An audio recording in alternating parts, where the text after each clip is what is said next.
Love it. Hello and welcome. Let's start that one. Got that going on. Hey. Okay. Hello. Oh my goodness. Oh, I didn't hit this one. Thought I did.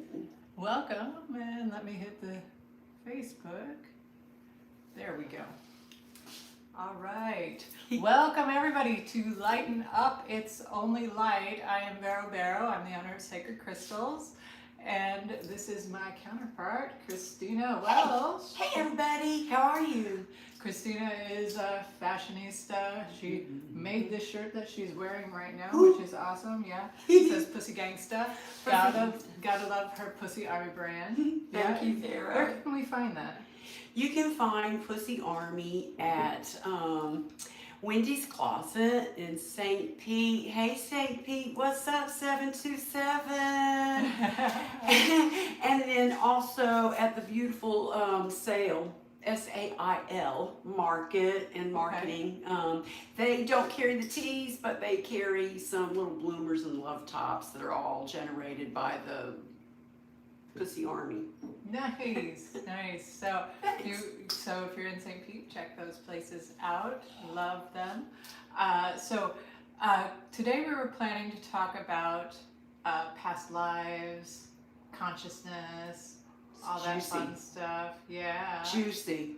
Yeah, for sure. So Christina, have you ever had a past life experience? Yeah, I think so. I think I live in a past life every day, actually. Should we start with a reading for them? I love to that. Sort of set it up. Yeah. All right. Yeah. Let's start with a reading to set it up. So, Vero, you're gonna read you're gonna kick us off with a reading. Do you want to choose what card, or do you want me to kick off and you close? Or do you want to do both? I don't care. Yeah, I know. They're shorter. Get to the point. I love that. Take it. Yeah. Okay. It's amazing. All right. So I'm gonna start the reading. Yeah. All right. Kick Let's us do off it. with Why a not? reading. Let's do it. Yeah. All right. So we're gonna start with the Wisdom of Trees Oracle, and this is inspirational cards for wisdom and guidance by Jane Struthers. Wisdom of Trees. This is awesome. Let's see. The box was designed by Francesca Corsini. I'm trying to find Watkins Publishing. If you want to get it, Watkins Publishing. Yeah. All right. So the Wisdom of Trees Oracle. I know I carried this at one point in the store. I don't really remember where I got that, to tell you the truth. It could have been at your store. Yeah. I'm not really sure. I've had it for a little bit though. Yeah, I've switched suppliers of my books and decks because my supplier actually went bye-bye. I hope they retired because they are no longer in business, but I hope they just retired. Wow. So, Okay. yeah. So anyway, this beautiful deck, and let's see. Oh, it's trees. So we've got the leaves on the back of the trees here. I'm just gonna shuffle this up, and my intention going into this is to find a nice message for someone out there that will open up, and a message that will open up this discussion on our past lives and what that really is. So let's pull a card for that. All right, this one. Ooh, this is such a cute card. Oh my God, I have never had that card. I love this. I don't card. work with the deck that much, so this is new. It is just precious. So, in talking about what all we're talking about, so this is the card. It's the olive tree, and what's amazing, what I'm seeing here is, the little owl wisdom that is inside of the tree, the wisdom of going in, doing the internal work. And there's an ammonite shell, which so the snail shell, like an ammonite. Yeah. So the ammonite shell here is about meditating on how the world is unfolding for you. So maybe taking stock of who you are, using that inner wisdom to sort of think about how things are coming to be. And then there's so much going on in this. The olive is a peace offering, and this owl's little house is decorated. It's got a little flower pot in there. It's got a little teapot that's got, there's a little feather marking the door. So there's lots of comfort in it as well. So let's see what Miss Jane Struthers has to say about this olive card, because I think that's just perfect. Yeah. So let's see. Oh my gosh. Olive. That little feather too. Sanctity is what it's called. Page 68. Yeah. What are you feeling from the feather? Well, it's definitely, you know, wisdom, angel. It's an angelic signal generally, you know, has that kind of significance. It's generally put in your path to remind you about some angelic notion. So, oh, sweet. So the olive is in the group of flower, fruit, and seed powers. The olive deva message is the olive branch is a universal symbol of peace. So let me show you how to create a greater sense of harmony in your own life and to invest all your actions with sanctity and significance. Interesting. All right, so the olive tree is literally occupies a central position in ancient Greek mythology because a special tree believed to be the mother of all olives was planted in the Erechtheion within the Acropolis in Athens. Remarkably, what is thought to be a descendant of that tree still grows there. The oil pressed from the original tree's fruit was burned continually in a consecrated lamp placed next to the tree, and the olive oil is still a constituent of holy oil in a variety of religions. The medicinal use of olive oil included lowering blood pressure and reducing abdominal spasms. So it's about creating a small area in your home that is sacred to you. Decorate it with special objects and spend time there each day, either sitting quietly in contemplation or meditating. Honor this space and keep it special. So I think that goes for every day. You know, we all need a sacred space in our homes where we can sit and meditate and go within, because it is in going within and talking to our higher self, our higher being, that we can receive the answers that are there for us to receive, because we are non-physical beings that just happen to be a little bit in this body. Most of us is still non-physical. So, and flying around, doing their thing. That's amazing. I love that. I do too. So yeah, that's sweet. The olive tree. Very sweet. Yeah. Yeah, so that's got a lot of information in it too. I look at that card and I see those ripe olives that have turned from green to black. Yeah. So it is about like just kind of being ripe and present, coming and into your own. Yeah, know? and having the wisdom, you know, of the white feather, and then I think there's that wisdom with a ripe olive too. And it's just a pretty, and then of course the owl, that represents wisdom in itself too. So it's just a really interesting card. Absolutely. And it's got the anointment part too. So I think that's like anointing that, when you find that sacred space, similar to what the Greeks have done with the Acropolis, and having that little lamp burning in honor of the tree, which is in honor of so many layers here. It means your home, you know, your family unit, all that kind of stuff, your community. But the little anointment part with the oil, and kind of finding that sacred little place. I love it. Right. So excellent. So that takes us right into our talk about past lives, because often you can find a connection to a past life through meditation, and sometimes it's a guided meditation. Have you ever done a guided past life meditation? I have not. Have you? I have. Wow. It was fascinating, and there were things, I think we could look this up historically. I think I've tried to find this as well. Near the time that I did this was a good 10, 12 years ago. or so. Yeah, cutting edge back then too. Probably it wasn't like a real practice. I was working with a past life regression hypnotherapist, and we went deep, and so many things happened. In this particular past life experience, I went through an entire lifetime. Like I would be in it for a little bit and then jump ahead to another time and then jump ahead to another time. This was ancient, ancient times in like northern,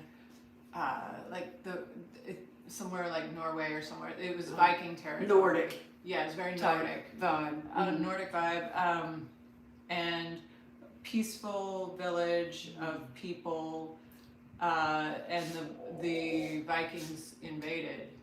Actually, there was a tribe that invaded, and one of the things that I remembered from that invasion was we had built underground caves that were covered by, the entrances of which were covered by this heavy thick moss. Okay. So you basically would lift up the moss, everybody kind of shoot down the hole. There was a big spacious space down there where we hid. Wow. And so all the women and children and elders of the tribe hid, covered it up, no sign that we were there.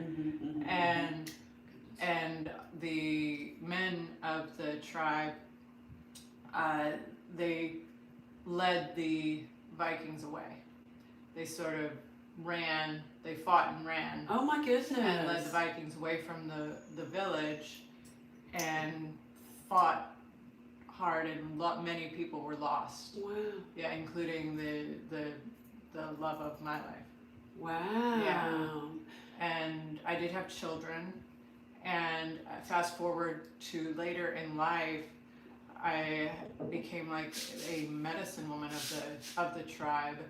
We had rebuilt, and I was a fashionista, of this tribe, and there were my children around me, and the people of the tribe coming to me for advice and such. And then fast forward even more to my death, and my children holding my hands as I passed, as I transitioned, and the whole village being sort of, celebrating that new transition and such. Yeah. And there was one point where during this hypnosis, we were in a basement, and there were little windows, and there was at one point where I heard a little boy's voice saying, he said, like, Mom and Daddy is gone now. Oh. So, and it was very specific. And when I came out of the hypnosis, I asked I talked to the therapist, and she's like, did you hear that? You were telling me what you were seeing, did you hear that boy talk? And I said, yes, it was uncanny. And she's like, everything that in the universe is on purpose. There was a reason. He was real. He was outside. He spoke. Wow. But he just happened to speak right at that time where I was grieving the passing of my love. Yeah. Oh my goodness. Yeah. It was very, very interesting. But just one example of a past life. Now, there's a theory that there is no past, there is no future. Everything is from the now. Yeah. So that I experienced that, maybe did it really happen in the past? Right. Or is it just the now experience of me processing some information, you know? Yeah. I think that's kind of where it's when I listen to this, and then I listen to your follow up to like, is there a past? You know, and what are these memories? What are these maybe past lives? And we're talking about consciousness. I think it's really important that we keep, I don't really even know that we really know what consciousness is, you know, to fully define it and to fully, like, because it reaches beyond science to me personally, you know, because we talk about divinity and that doesn't really fall into the category of science necessarily. But I think that that it's not easily defined what consciousness is, and as a result, there's certain levels of expectations, like, you know, the less abstract things that are really logical and the mind rationalizes and science can reason away, and we can do lab tested analysis so that there's a baseline and then a result, you know, and all that kind of stuff. But you can't, it's kind of not practical to think that we can do that with consciousness, you know? So it doesn't really apply, I don't think, because consciousness is unlimited. Right. It's limitless. So we always try to put it in a box and shove it into this package, you know, like us, the package that we are, you know, or what we have assembled and created in our life, you know. But truth be, it's unlimited. It is forever, and it has always been, and it will always be. And we have access, I think, some of these memories, some of these past experiences or lives that we might recall, they never go away. The experience, it doesn't, it exists, but it doesn't. Do you know what I'm saying? Just like pictures on your laptop, they don't really exist. Like all that stuff isn't just like, you know, it's like, right. Where is it stored? It's stored in the ether. What is the ether? It's this energetic plane that houses energies that have consciousness, that give us ideas, that give us past life experience, you know. That's what I think is going on a lot of the times. Yeah. And so we can access that stuff because it's Ethernet, it's in the ether. And we get to tap into it physically, mentally, and then emotionally. And that's why some people, they talk about maybe being careful about what energies you tap into and where you travel with, or what you pull up from past lives or whatever. But all there. I think it's all there, and we get to act. It's us. So I had an interesting meditation last night. When I went to bed, I wasn't really sleepy anyway. I couldn't sleep, so I decided to meditate and connect with my higher self. And I've been working is hard to, allowing that connection to get stronger. And because I've connected with higher self before in very to the point where I was actually channeling back in 2010. You know, I was channeling what I called Amun-Ra. And I remember you talking about that. Yeah, and so from there, I've been listening to a lot of Abraham Hicks and talking about our inner being, and so I was connecting with my inner being last night. You were connected to that, The guide. I was connecting to my inner being, and last night, and one of the things, it's funny is because I've been struggling with what do I call you? You know, what do I call me? And I got that Ra is what I call me. Oh, that's lovely. Ra, and and Amun Ra is fine, but Ra is easy.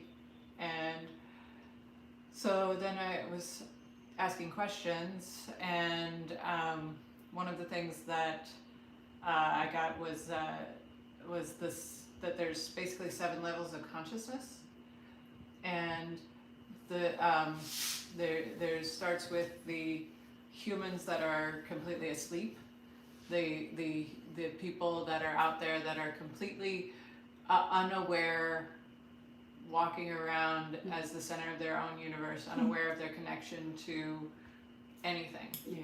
You know, and then there's the level of awareness, and then there is a level of those who are not only aware but able to tap in to that higher self, and then there is what they're tapping into, which is higher self. So that's 1, 2, 3, 4, right? Is that 4? So unaware, aware, aware and able to tap in, what they're tapping into. Then there are above that sort of those divine guides is the ascended masters and consciousnesses that are greater than even that, because, and then beyond that is a master consciousness that goes in and out of the 7th level, which is source. So source cannot communicate with us because we don't have the capacity to understand it. We don't have the capacity to completely just go straight to the 7th level until we croak. You know, then we can communicate, right? So to communicate, sometimes there's this master, like almost like the sun having a burst of energy, a flare, a solar flare, this master level of like information that comes out that can be interpreted. And then the ascended masters, like your Christ, you know, consciousness, your Buddha, I mean, when the Dalai Lama passes, the Dalai Lama was probably an ascended master, right? And so there's this level of ascended masters, and then there's the level that is Abraham, that is you talking to your higher self, there's me talking to my higher self, that connection. Because as we get closer to humanity in these levels of consciousness, it becomes easier to understand and connect to. So and then there's like you and I who can connect to our higher selves, and anybody can, but they just don't know they can yet. That's a level of consciousness. Sometimes it's just a learning thing too, and sometimes it's just a level of consciousness you have to know that you can. Some people just don't know. I mean, it's no fault, it's no thing, it's just nobody, like, you don't pop out of the womb with this type of knowledge, right? And your parents really don't know how to articulate it, because I don't think that was something that was introduced to them either most times, right? So it's kind of like you just learn, you just evolve. It's called evolution. It's part of our evolution. And everybody has a different experience with that, you know. And it's so interesting that you talk about the 7 steps, because that resonates with me hugely, and it also resonates a lot with other cultures too. The Mayan people, they use a step pyramid. They don't use the straight sides like the Egyptians, you know, where it's just like halved off. They use steps, and it's 7. It's always 7 steps. Yeah. I did not know that. It's right. Yeah, it was really interesting. There's lots of bits that you touched on, Vero, with that meditation that is wholly, fully where I am aligned with. It is what I understand it to be solar consciousness. And solar consciousness, that's where we get our energy. It's where we get our ideas, our divine consciousness, all of that kind of stuff. When we get ideas and when we get serendipitous messages, that we feel that we've been touched by angelic light or by divine hand, it comes to us by the way of light energy. And it comes to us sometimes depending on how you can receive it, because since we are all different and since we all haven't maybe trained ourselves to tap into that divine energy in a certain way, you might be able to do it with your third eye. Some people can do it with just their bodies. Hair has a lot to do with connection with energy and stuff like that, and antenna type. Touching a tree might give you that, ground, getting out in nature, whatever. However it is, sunbathing, it comes in as light. And depending on your connectedness with this light, that's when you can translate it. It's called the light language, or language of light. Yeah. And it comes in light ways, like shards of light, like colorations. You might, when you close your eyes, just see tinglings and little mandalas or explosions of lights or whatever, and feel it, because you might be able to even feel it coming in your body and kind of like being absorbed by your cells. That's a way to get the information, and it comes to us with those types of ways. Yeah. Have you seen people who translate light language? It's like singing. I believe that is something that I can do, at least for myself. Yeah. That's what I first identified with. I was like, something's with me. I come from the sun. That's what I was told. I'm like the sun being. And so when I started seeing these lights that would, come to me, I'm able to send out that same type of light energy with information, and I'm able to receive it. And overall, if I give myself time, because sometimes you can interrupt these beautiful sessions, of light energy, because life is very demanding on us little human beings. But you can process it and integrate it. I talk to the energy. That's one way that I can better help integrate it, because our bodies, is kind of abstract to the mind. It doesn't really just know, oh, light, let me translate that. But your body and your cells that have memory of ancient times and ancient communications with divine, they know. They're picking it up, whether you subconsciously or consciously know it or not. There was something else I wanted to say too about that, Vero, that you received your name Ra. I think that's amazing. That's of course the sun. Yeah, I know. That's why I was thinking when you were saying that. Yeah, like the sun god. I think we all come. I'm not the only one here. We all come from this special little sun in our solar system. I think that's how we are. Like, that's a species. That's kind of how I look. First off, if we could just talk about consciousness, this is what I'm going to share with you about my perspective of consciousness. I actually think all things are consciousness. I think inanimate objects are conscious, okay? But I also think that our planets are conscious. The sun is conscious. And I'm talking about species. Like, I think if I'm going to use my most guided wisdom, if I look at Venus, if I look at Mars, if I look at Pluto, the sun, Earth, they are like a species.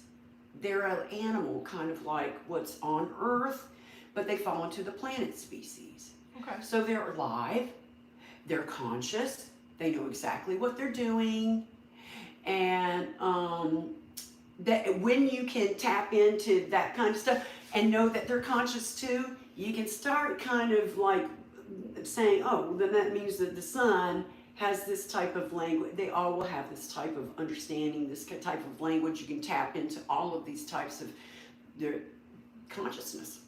Yeah. Yeah. Well, and at source. So if we go to source, which is everything all at once, everywhere. You know, its source is all encompassing, All right? of it. So if we go to source, it makes sense that because we are part of source, that everything is consciousness, because we are creating almost as though we are in a virtual simulation. We are creating the world around us. We're creating this microphone. We're creating this coffee cup. You know, we're creating all these things that are a constant projection of what, and it goes to the. We're manifesting our reality is what we're doing. Yeah, and it goes to what they've been talking about. Elon Musk has talked about the idea of, you know, that is this a simulation? You know, like kind of yes, but it's not a simulation. Like it's not like a Russian doll, like we're a simulation outside of us that's being controlled by a simulation that's being controlled by a simulation. Oh, right. And then we are also, you know, we have our virtual reality, so we're controlling simulations, and then AI and stuff is coming up, and so like not so much like that, but instead like it is the simulation of source.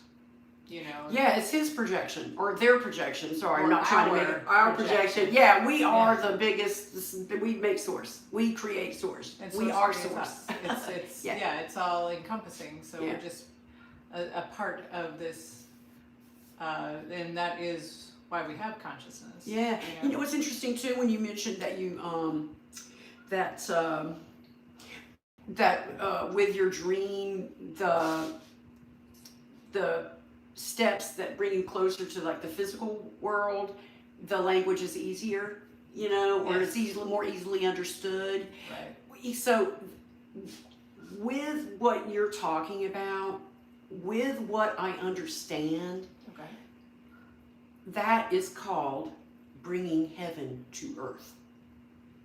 So if y'all can just stick with me and focus on what maybe Vero, this is a really, really excellent way to get into maybe meditation and do it when you're in the throes of it and going in, do it in a step manner. It may help you, like the first step, and meditate on that, you know, the second step, and maybe try going upwards, climbing upwards to get to source.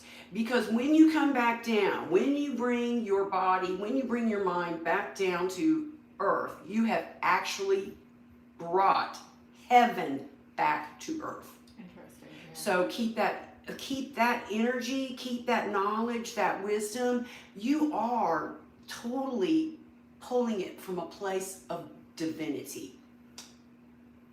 Yes. That's how we become better and different people, because we tap into information. I'm starting to sweat. I got this energy. Yeah, it's coming through. You tap into this information that it wants to come down to the planet Earth to be grounded and manifested in your body. So you've got a higher consciousness, a higher knowing of how to manifest heaven on earth.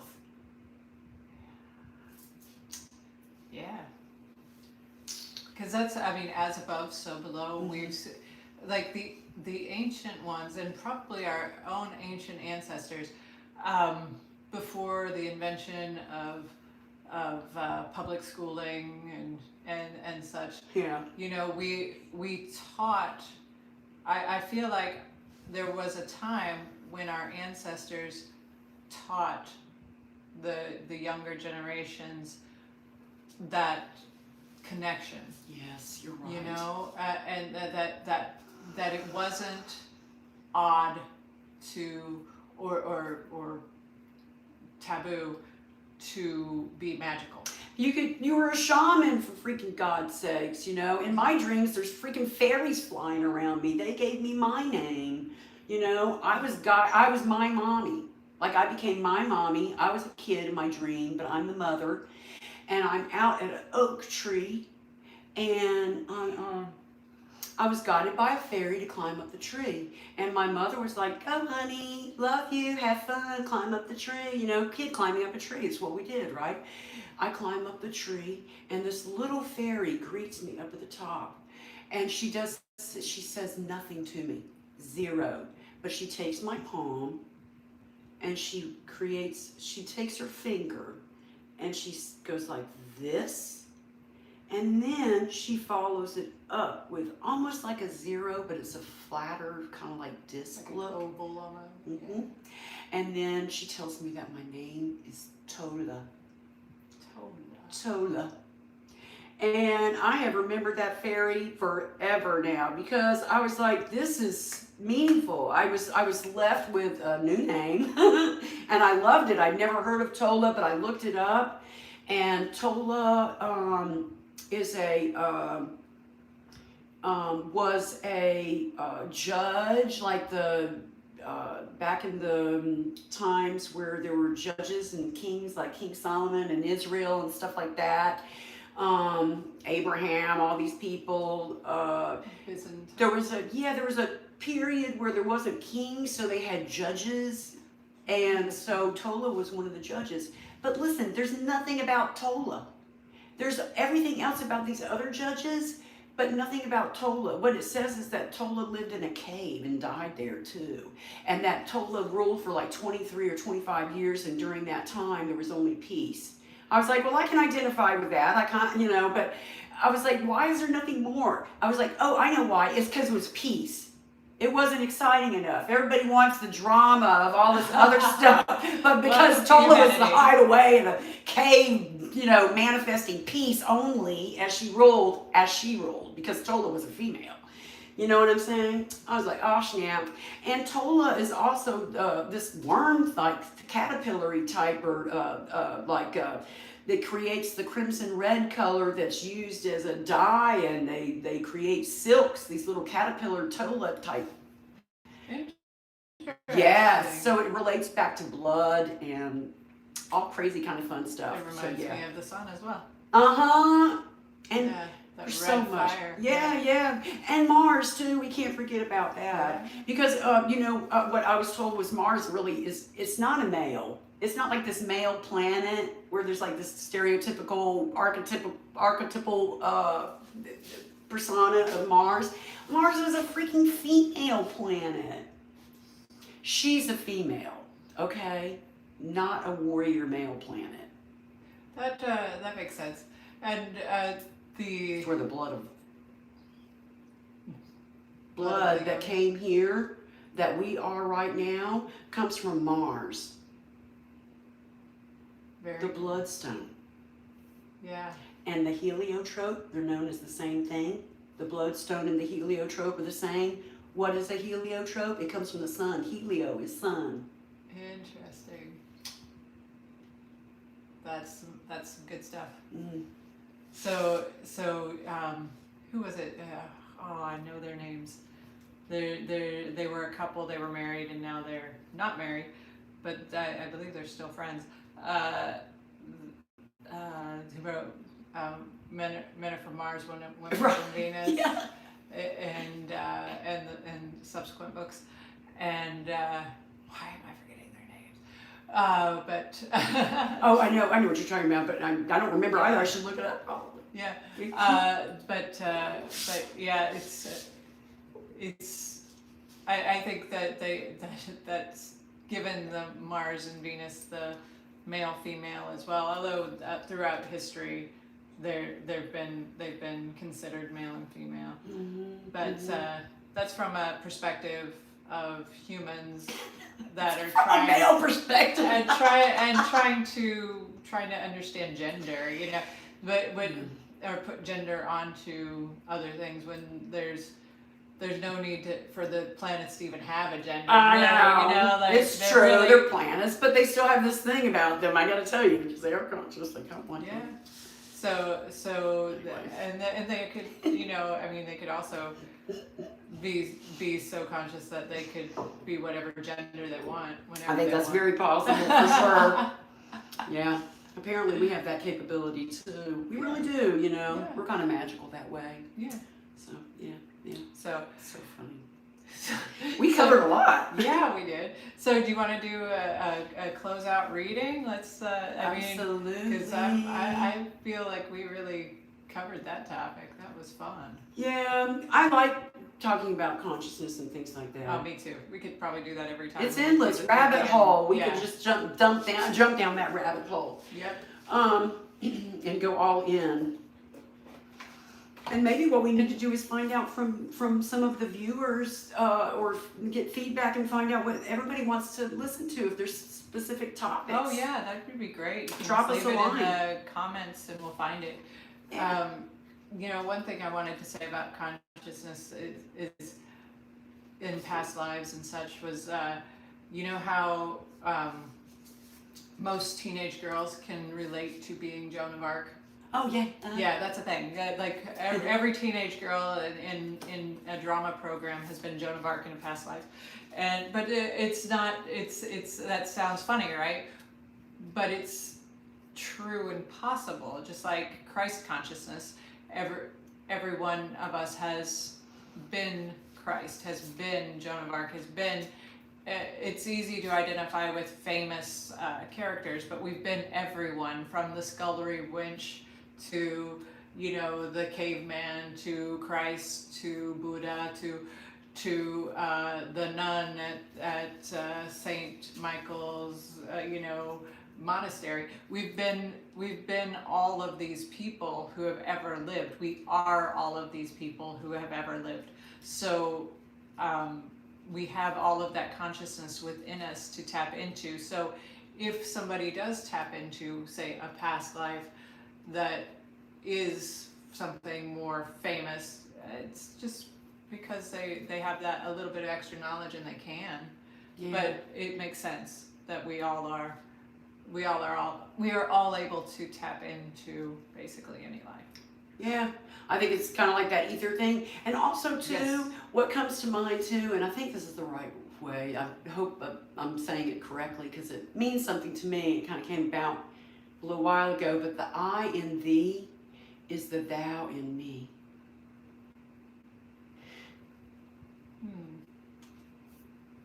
I like it. I like it. Yeah, the I and the is the thou and me. Yeah, we are all one. Namaste. Yeah. So because Basically of that, we namaste. kind of got the access to some of this. Yeah. And you can determine what is meant for you. You can determine that thoughts or feelings or inspiration or goals or whatever aren't always necessarily yours. They could just be that these are passing things that are floating around in our world. Well, and that's where empaths, get a little bit mucked up because empaths tend to pick up on all the passing things, and magnet. And they just haven't learned to shield themselves from it or discern. Yeah, what's theirs and what's not. Because once you discern what's yours and what's not, you go, okay, that's not mine.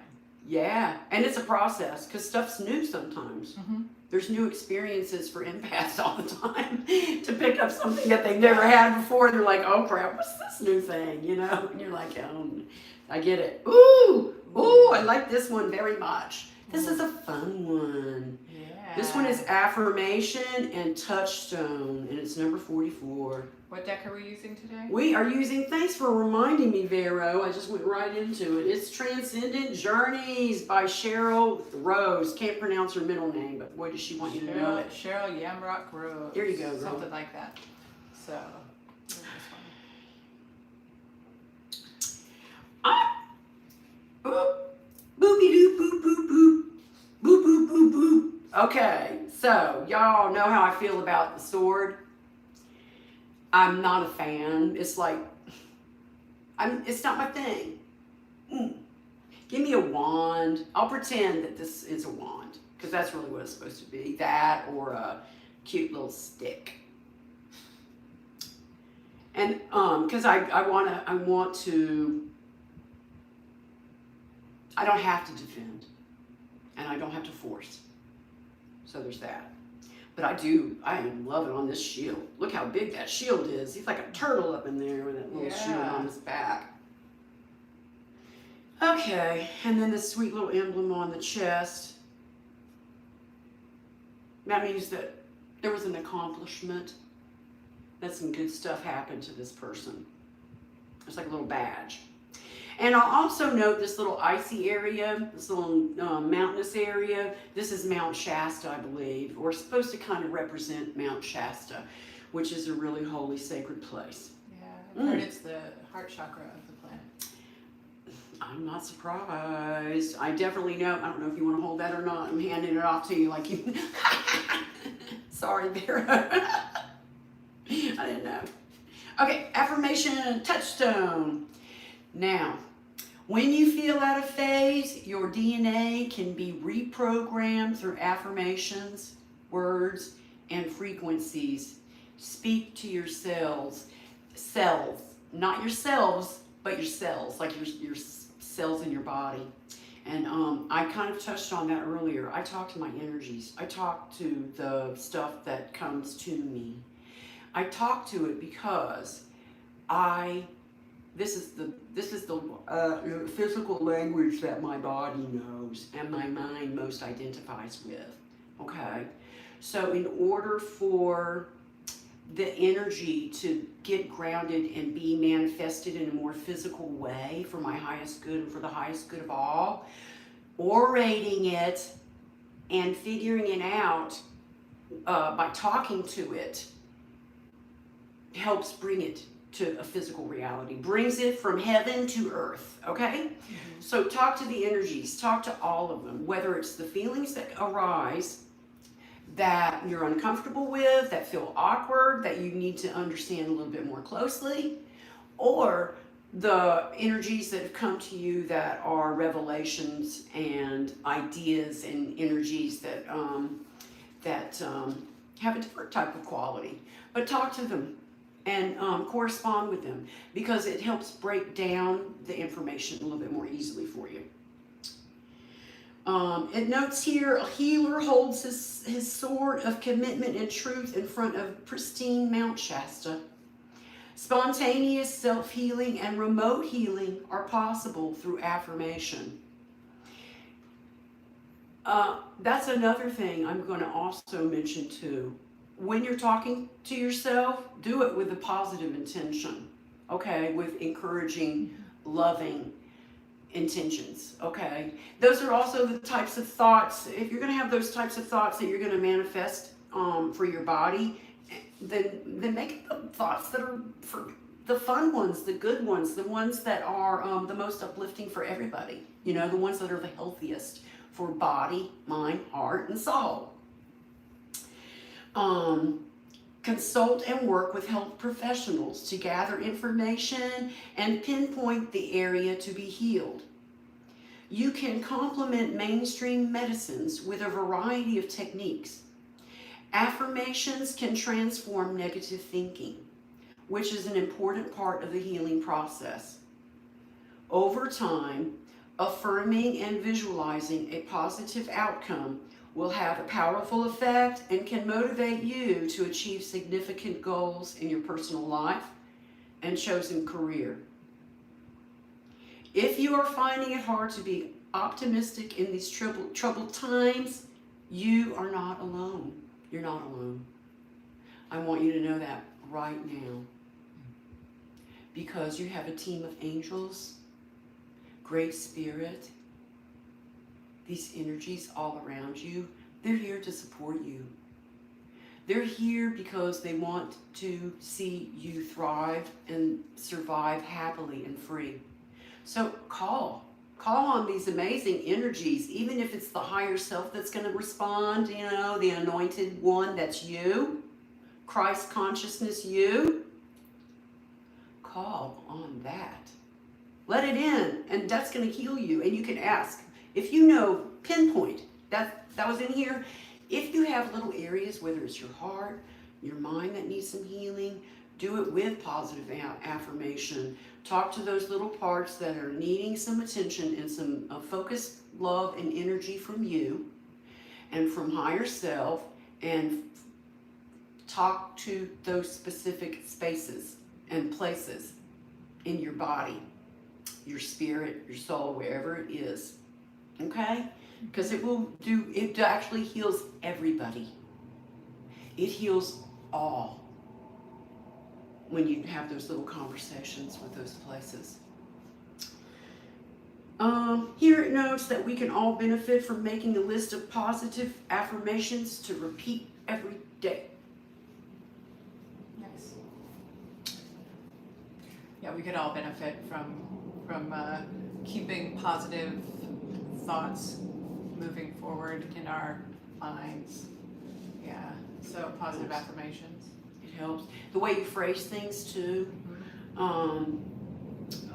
What I was kind of taught, it helps me if I remember, if I'm conscious enough to think about it and remember it, the way I phrase things and what I read, okay, and I'll have to, I think it's Sophia, I can't remember, I will come back to you on the book, but the way that you ask for things, the way that you say things is kind of how you get to receive it a little bit more clearly, okay?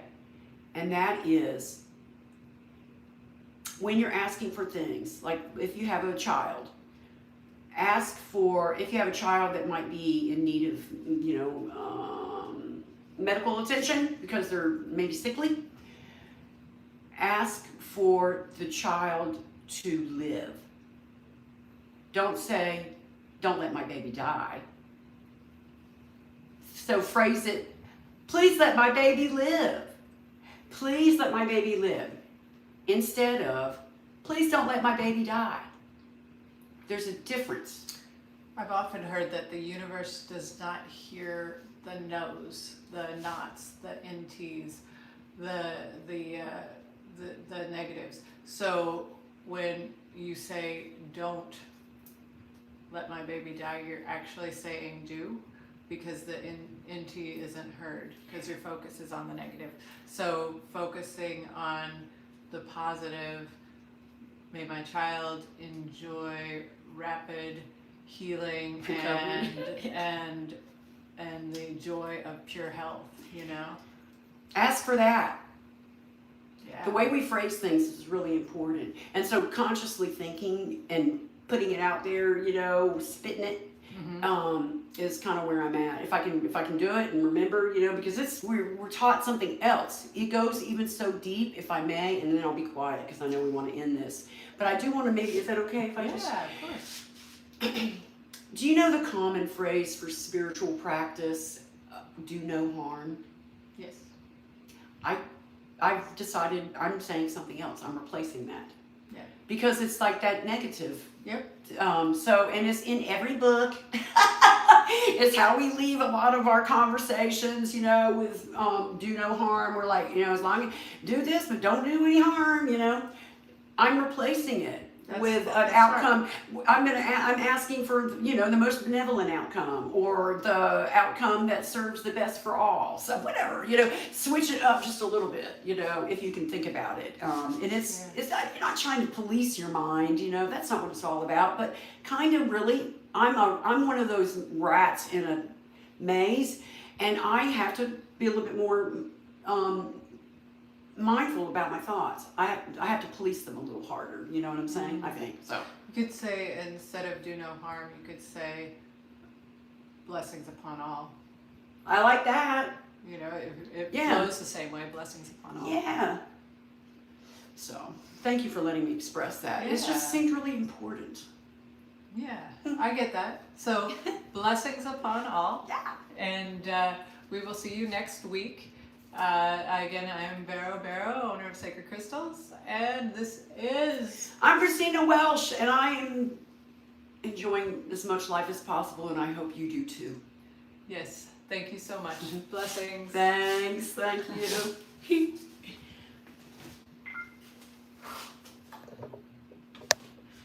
Oh, snap. Yeah, if I can end it.